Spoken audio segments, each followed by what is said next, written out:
Well, we're almost finished. The final menu we have is called My Menu.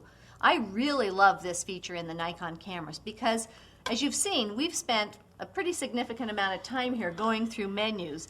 And can you remember exactly where everything was? I know I can't. I know I can find them, but I don't necessarily know where they are.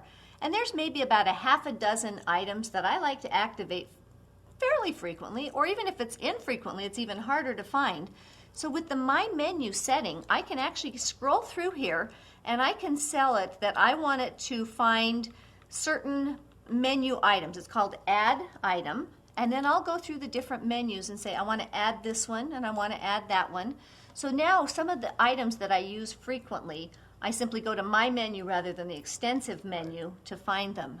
The other cool thing is that as I'm going through the normal menu, anything that I have highlighted or selected for My Menu has a little checkbox next to it. So as a reminder. Think of it as an iTunes playlist for your menu items. Awesome. Rather than having to scroll through your entire library of music, you got a playlist. Same with the menu here. Rather than having to go through every menu, every album to get a menu item, just put it right there. Excellent, Brad. I like that. Great analogy. Some of my favorites, just for example, well, the virtual horizon, just because it's fun. Self-timer delay. There's times where I just want to be able to either run and get in the picture, or I just want a quick shutter release. The dynamic, where I can actually select different patterns for my dynamic autofocus, and multiple exposure. That's a feature that I play with once in a great while. Well, I don't want to have to dig through the menu to find it when I'm looking for it. Final one is the set picture control. I'll kick into that vivid like I had mentioned on overcast days.